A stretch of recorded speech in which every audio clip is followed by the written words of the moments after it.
So we said common toxins, and what we probably see the most of, everyone commented and said chocolate, or rat bait, or xylitol. So what do we need to ask? How do we get information to know how concerned we need to be? We ask questions, and some of those, whether it's the CSR asking those questions, or whether it's us encouraging the CSR to ask those questions, where they're coming to us and saying, hey, I've got this owner on the phone and they just want to know if it's okay or how worried they should be because their dog ate X.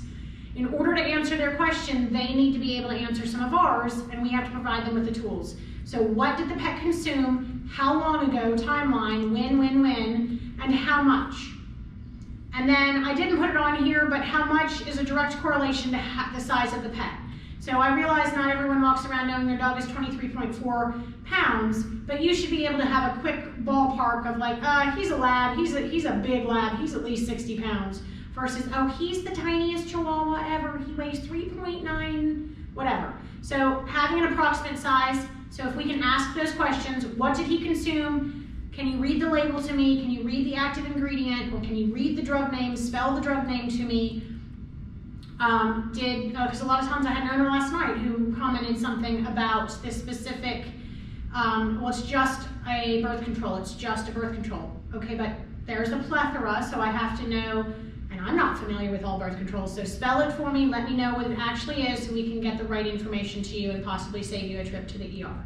So details, what was it, when did it get consumed, did they find it when they got home, which means the timeline starts when they left the house, 3 hours, 6 hours, 12 hours ago, or did they walk outside because their neighbor waved at them and they were chatting and then they came back in and there was dog havoc all over their house, which means the timeline is much shorter, 45 minutes. And then how much? And oftentimes it's, I have no idea, but what's the worst case scenario is what we mean by that. So it's a 100 count bottle, we're gonna start at 100 unless you're really certain as an owner that that bottle was half empty.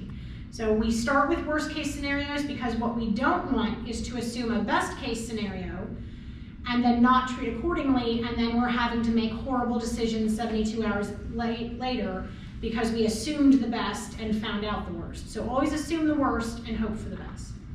So why is the timeline so key? We have to induce vomiting with most things, and it may be too late.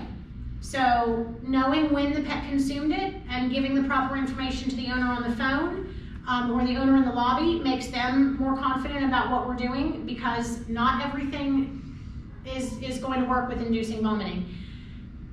Case in point, of those 3 that you mentioned, which one do we typically not induce vomiting with?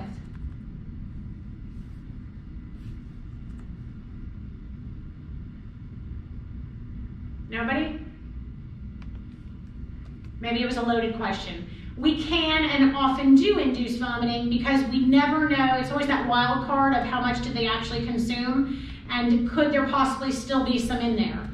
But xylitol is kind of your wild card because it's absorbed so rapidly that if we know they consumed it a long time ago, inducing vomiting is pointless. It's already absorbed, it's already done its damage, there's nothing to get up.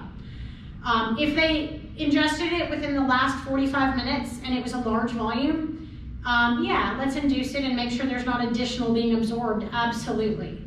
But if they're already symptomatic and it was like a, oh, yesterday or a, oh, this morning, vomiting will not do you any good. Unless the carton itself is acting as an obstruction or they've got bigger problems. But the gum itself, the xylitol is so rapidly metabolized and absorbed that you're not going to get the toxic component of it out of their system unless, again, they ate an entire carton and it's within the last 45 minutes. And then, as long as they're alert and can tolerate emesis, then we would induce emesis.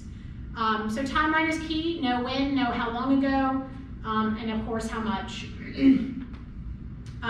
Bring the package, instruct the owners to grab the bottle, grab the bag, whatever remnants that can help us tell what it was, what the active ingredient is, what the concentration is, how many were in there, because we're gonna have to math it up. So owners are panicking, they're not thinking clearly, and I cannot tell you how many times that somebody has brought the information to us in the back and said the owners are on their way. I told them to go ahead and come in. They said the dog ate rat poison, and then our follow-up question is what kind, and they are not sure. And so it's fine, but it's going to require us asking a lot more questions of the owner, who then will likely have to call somebody else, and time is wasted or lost because we can't just look at the box that they brought. So if, as CSRs and people answering the phone, text in the back, if you're answering the phone and an owner says, my dog got into X, if they're headed to you, bring the package, bring the package, bring the package, bring the package. Because we can gain so much from that and have a better sense of what's going on. Now, if it's completely and utterly destroyed and they know it's rat bait, okay, but you'd be surprised what we can Sherlock Holmes back together enough to figure out whether it's the good rat bait or the bad rat bait. So please bring the packages, because it really can make a huge difference. If there's not a phone a friend option of calling someone to know what it was, what poison was put out, or how many were in the package, it's so much easier if they can just bring what's left. And then last but not least, doing the math. And again, we're not asking our CSRs to do the math. They've got enough responsibilities on their shoulders to not have to worry about that, but they can help us gain the information. So they know that if the dog ate a whole package from the Christmas stocking that was an 8-ounce package of dark chocolate Hershey's, then we have something to work on. We know that if the dog got into the mom's blood pressure medication, if they had just filled that medication yesterday and had picked it up and set it in a different place, and the dog got to it, because that's often when the most mistakes happen with medication, is when it's refilled, or they've got a new bottle out, or it looks different. And so if they consumed nearly a full bottle, that's a key piece of information. And so really knowing how many, what was the strength, what was the milligrams, and an alarming number of people have no idea what they take routinely. And so that's, again, where the package becomes so important, because we've got to be able to see that it was 0.6 microgram strength,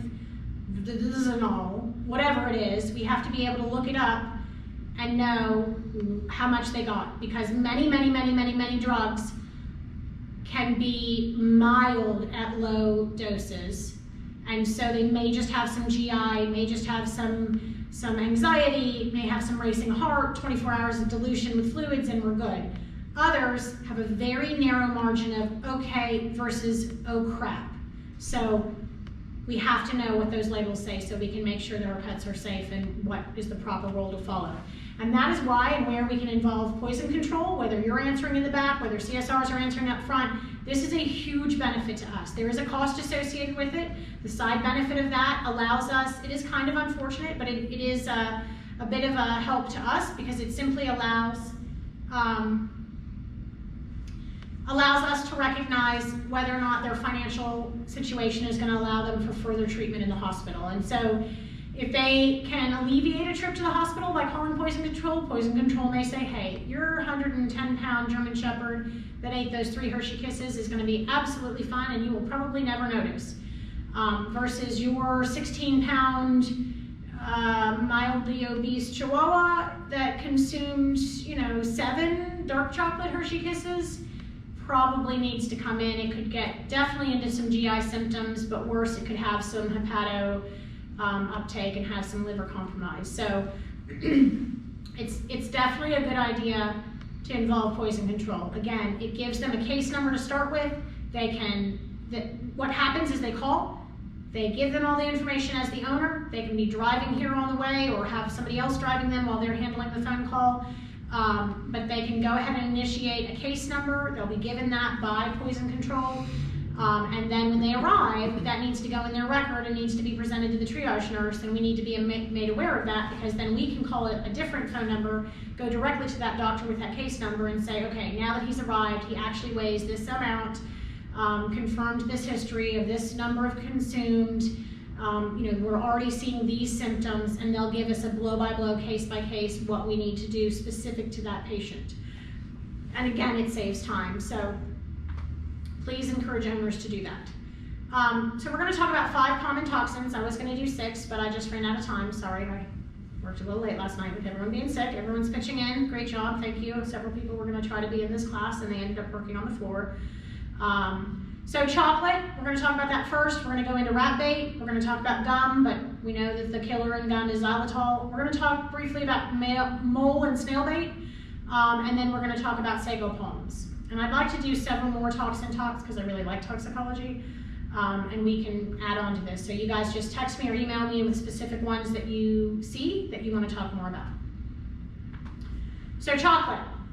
I think everyone, probably not everyone agrees that darker is better, but it definitely is not better if you're the dog, right? Does everyone feel pretty confident knowing that the darker the chocolate, the worse they are?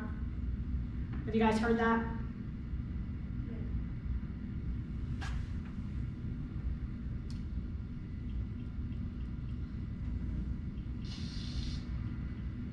Okay, you guys are either really quiet or my hearing is being lost.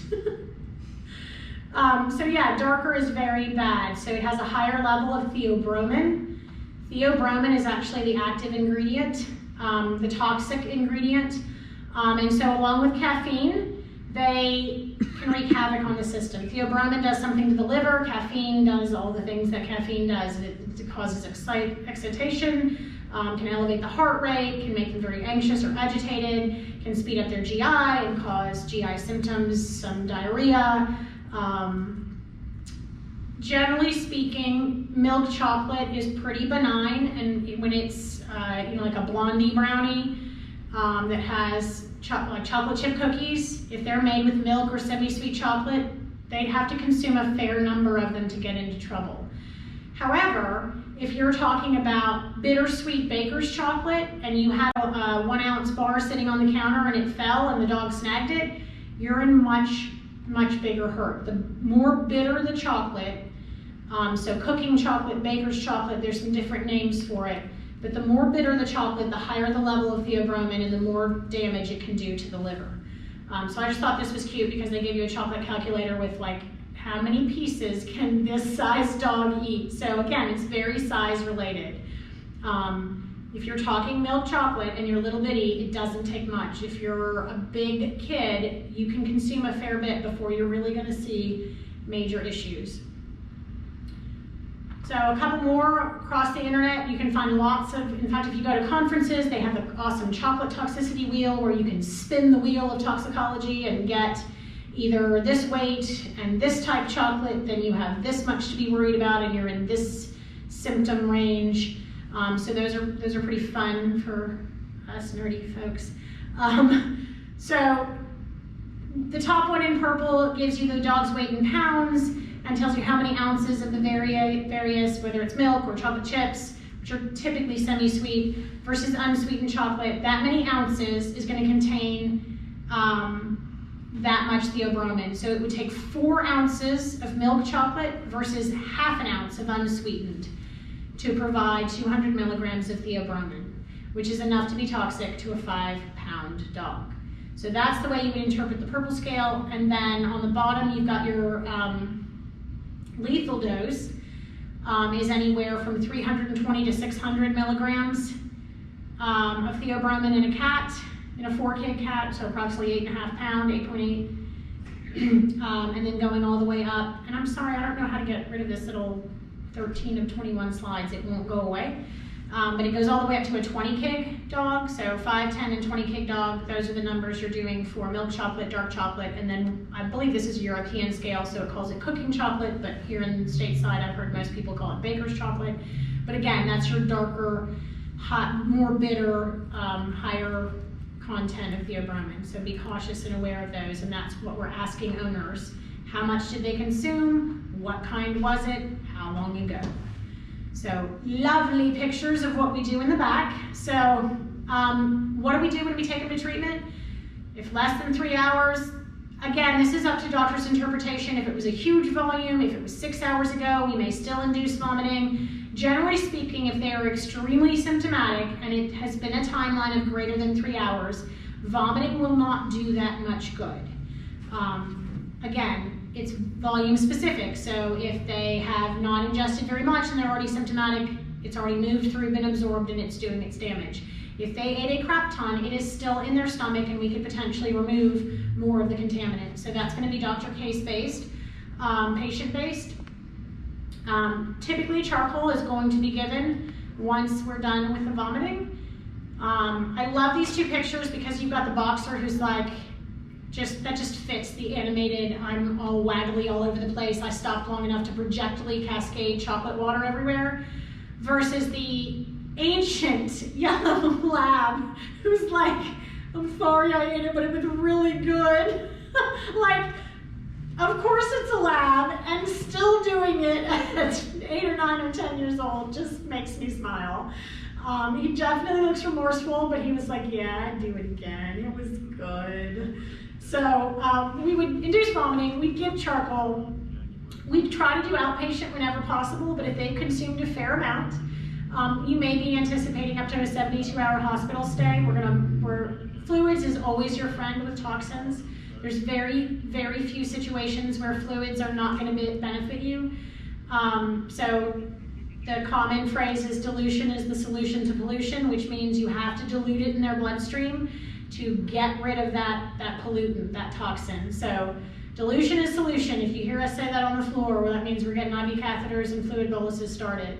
You're typically going to see GI symptoms with lower doses, and then it can affect the liver when you're getting the higher doses. So you may see repeat blood work, baseline blood work, what is the liver doing now? Repeat blood work to know that we're not, we haven't caused issues with the liver, or we feel confident in sending home after 24 hours, or do we need to repeat blood work and check them some more. Any questions on chocolate? No? All right, moving on to rat bait. So again, really critical questions are how much, what kind, how long ago.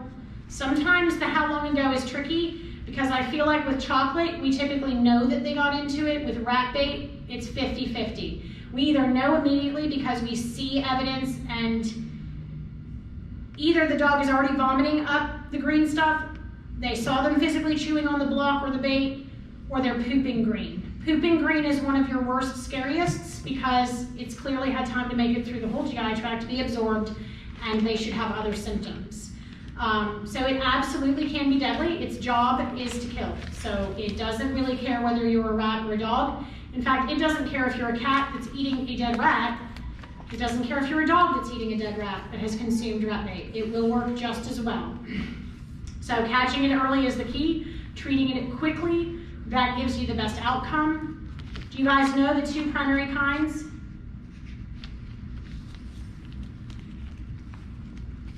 Are you asleep? Bueller? I'm sorry, what was it? The two kinds of rat bait, we commonly speak of two kinds of rat bait. What are the distinctions between them? Do you know? We talk about one being what? One operates on what body system and the other operates on the other body system. Do you know the differentiation? No. Okay. So one affects the body's clotting abilities. So you typically are going to... I'm sorry? Is that why we run the PTT test on some of those sometimes? Correct. Correct. So if it's one that on the back, let me go, I can't remember which slide is next. Hang on.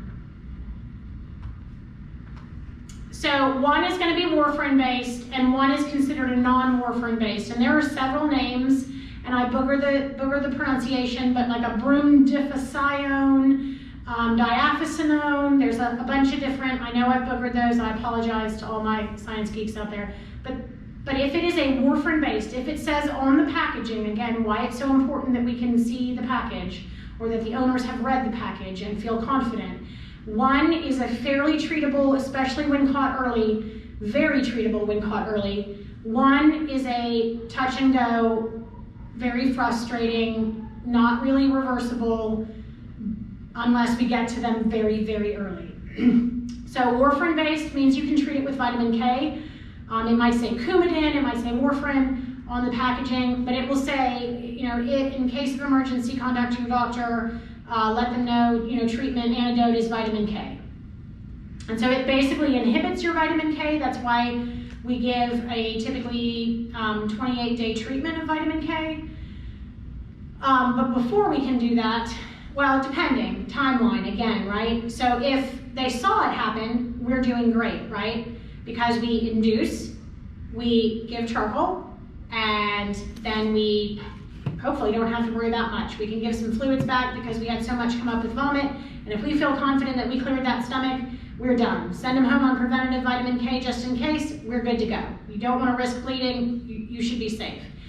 If they're pooping out green, or if they're coming in for a nondescript, we don't know why our dog is acting like this, weak, lethargy, collapse, wobbly, there's a bunch of places they can bleed into, and they will generally present with a nondescript weakness with pale mucous membranes, and your history and questioning of the owner has to include, do they have any access to rat bait? And I would say 50% of the time the owners are taken aback and are absolutely reassuring you that there's no way that they could get into rat bait. And then once you leave the room, they have a personal conversation like internal war, or they converse with their partner, either through text, phone, or in the room, and then come to find out, oh yeah, well there was that little bit, but he can't get to it. So always be aware that that should be on your list of concerns if they present with a general weakness, and it doesn't fit any of the other symptoms you're seeing and they're pale, you should have rat bait on your list of rule outs. Now the non-warfarin based one, that one is evil. So that one really frustrates me because it actually crosses the blood-brain barrier. It does a fancy word called demyelination. It melts your brain. It really does. It just makes it a giant pocket of goo.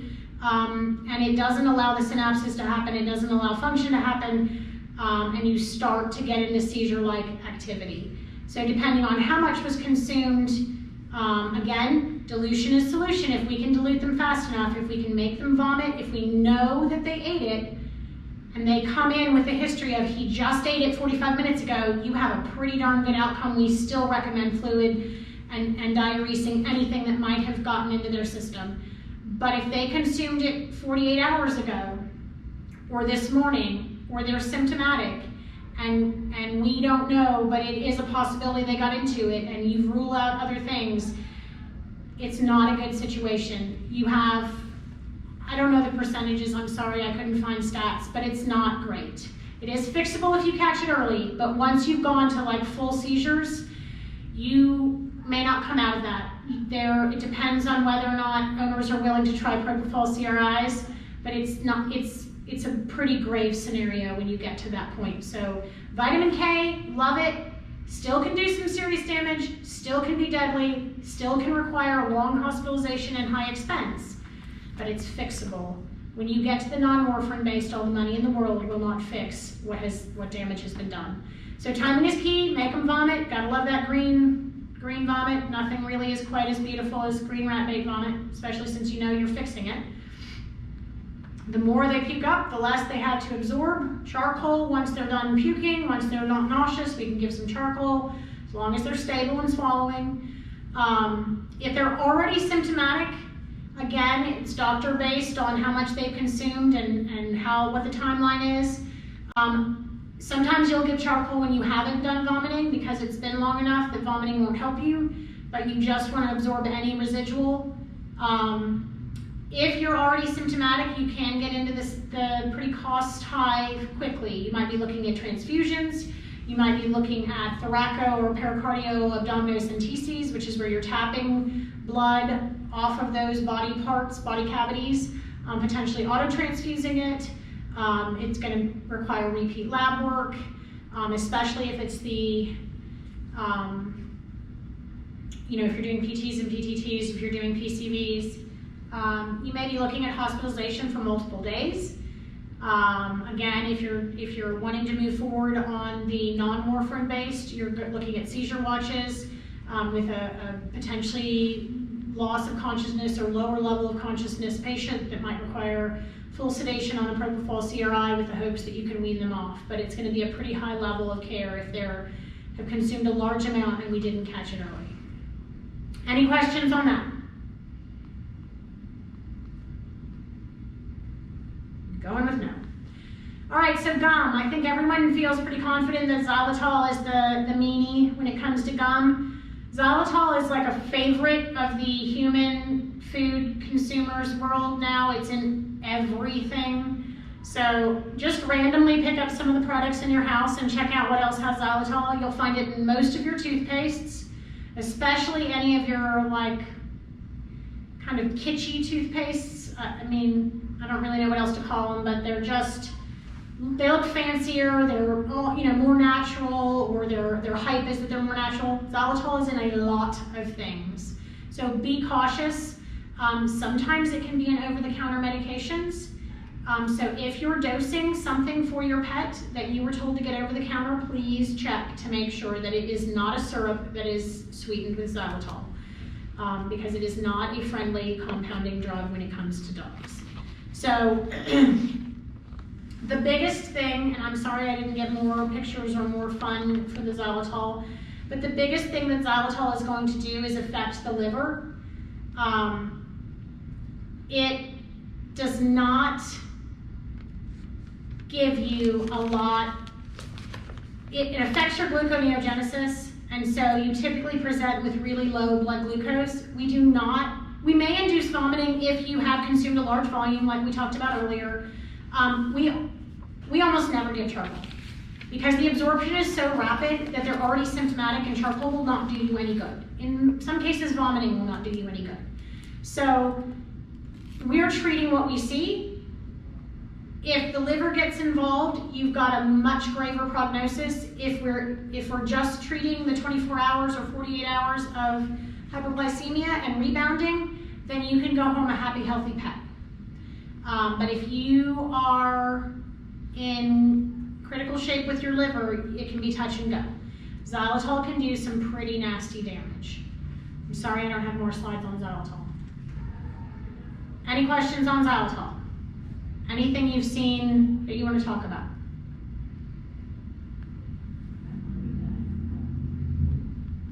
Going with no. All right, let's talk about the sago palm. What the heck is a sago palm? Have you guys heard of a sago palm?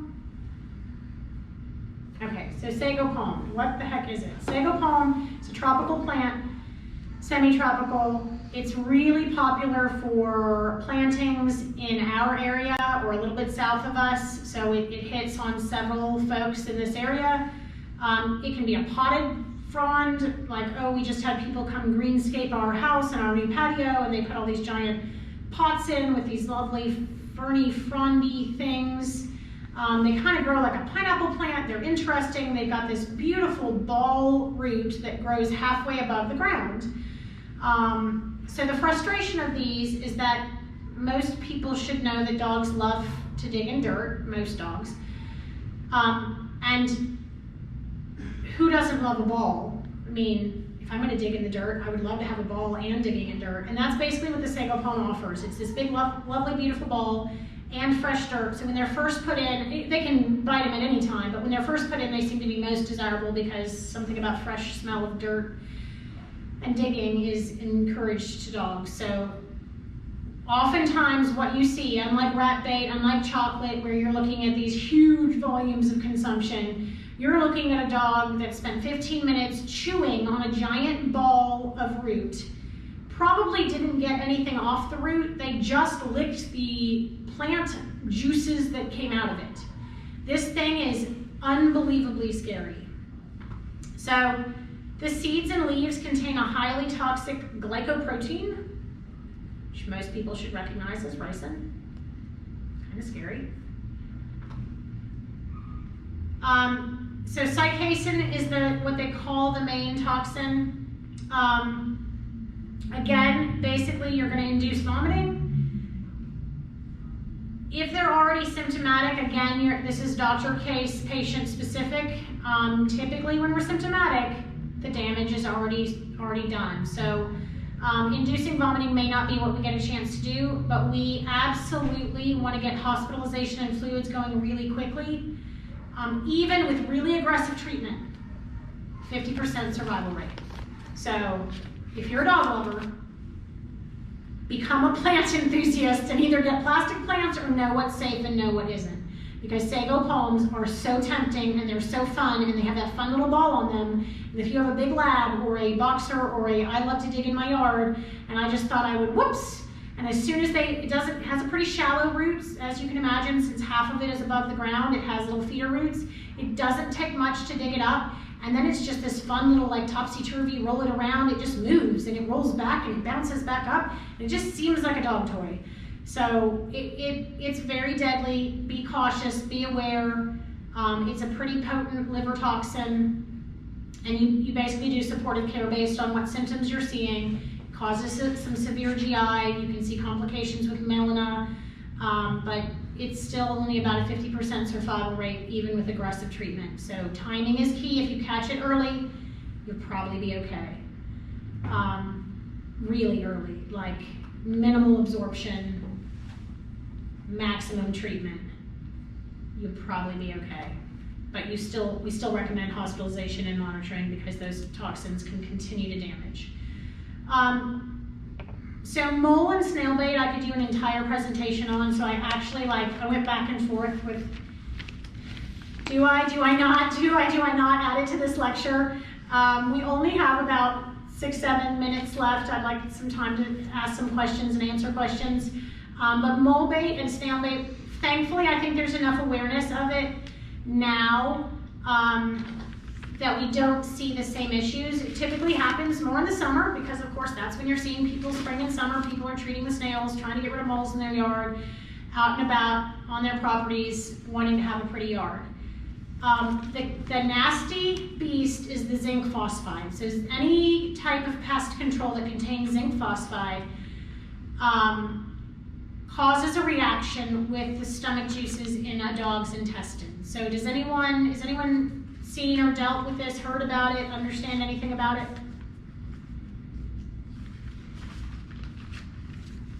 Are we sleeping? No, I haven't heard anything about it. Okay. I haven't either. Okay. I'm just picking on you guys. I know it takes a minute to unpause so you don't have background noise. And I appreciate you being here.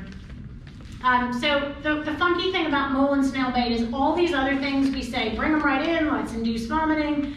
A couple times owners, maybe not all the time, but probably 10 to 25% of the time, owners will go ahead and try to save money and have their dogs vomit at home. I'm not going to make that argument. I prefer it to be in the hospital in a clinical setting where we can control it. Hydrogen peroxide is very unpredictable. It can do some caustic things to their esophagus. But I also understand being money conscious or just poor. So if you're going to do it with peroxide, do it right, chase it with water, don't use too much, and make sure that you are involving veterinary care when it's not working, and don't think that, well, because the first dose didn't work, I'll try 3 more. You can burn the esophagus and cause long-term or permanent damage. So the exception is mole bait and snail bait, excuse me, because of zinc phosphide. So when it's consumed, if you read the package, it'll say, dig a hole, bury it, cover it, make sure it's not accessible. There's fancy traps that you can use where it's tucked up inside and all trapped. Because the idea is if you're treating these critters, especially moles, you're supposed to have it buried in the ground because they are tunnel dwellers and you want it to escape and create a problem in their tunnel. However, when it is consumed by a dog or a cat, it goes into their stomach acid, mixes with their high-level acids in their stomach, and creates a phosphine gas, which unfortunately is released in the vomit. So we actually not only want to be sure that owners understand the risk, and if they're like, oh, my dog got into this, he's already vomiting at home, step 1, open your windows, open your doors, get away from the vomit.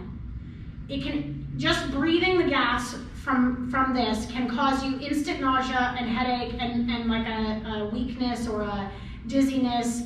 Again, dependent on volume, how much they consumed, how much you breathed in, but it can make you pretty nasty. It doesn't, the phosphine gas, I guess I'd have to look more into the gases, but I think it's one of those heavier gases. It doesn't dissipate super easily. So you just want to be conscientious. It's not a huge, you're gonna die when you breathe it, but you're not gonna be happy that you breathed it in. You're gonna feel like crap, and now you've become part of the problem, not part of the solution. So be very observant of this, because if you're talking about an owner that needs to bring their pet in, if they're all by themselves and now they feel like crap and they're about to puke, they can't pay attention to their pet.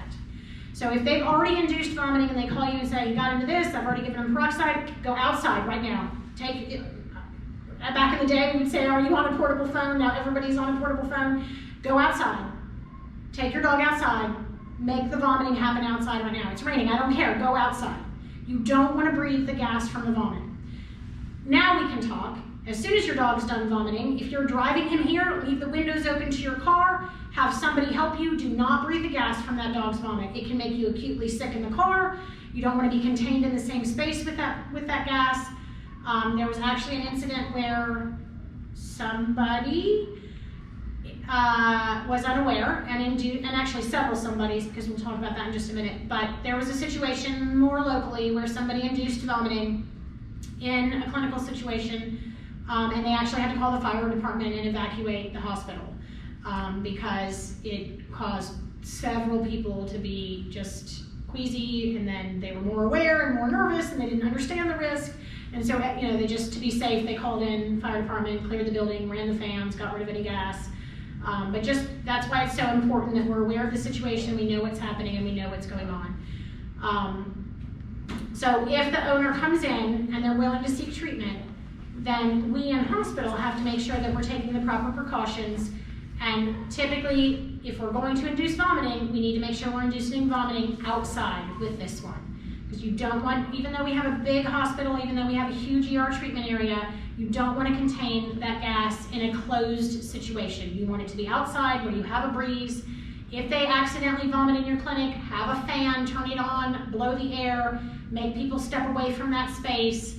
Immediately clean up the vomit as quickly as possible in your, you know, if you guys have a spill containment kit, or you can rapidly make one, but you basically need a trash bag and something absorbent, pick it up quickly, throw it in the bag, tie up the bag, get away from the bag.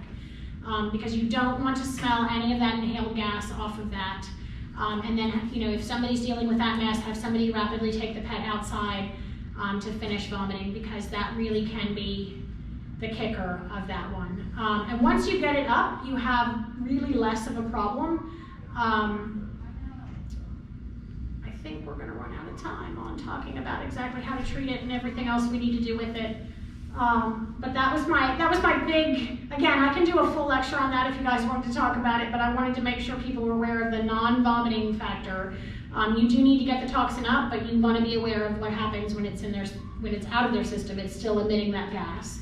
And the gas is what helps in their stomach make them sick very rapidly. It causes more nausea, which causes more vomiting. So oftentimes they'll vomit it on their own, which is why it can be scary, because we didn't induce vomiting yet. They're walking in vomiting.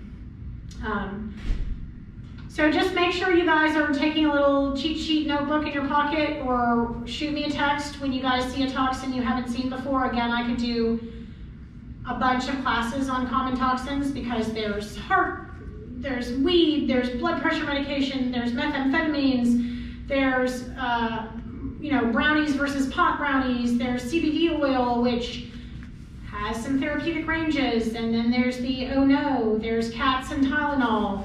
Dogs can take it, cats can't. There's a lot of different things we could talk about. So if you have specific ones you want me to focus on, please shoot me a text. It looks like we can handle about 5 toxins per topic.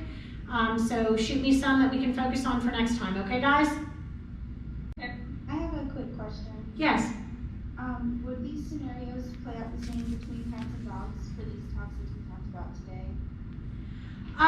Most of them, yes, in terms of how they work in the body. The tricky thing with cats, we don't tend to see as many of them. I think they're a little more persnickety about what they consume, although certainly rat bait, I think, is probably underestimated how often cats are eating, you know, at least secondary animals that have consumed rat bait. But in terms of treatment, dogs are happy to vomit, cats are not.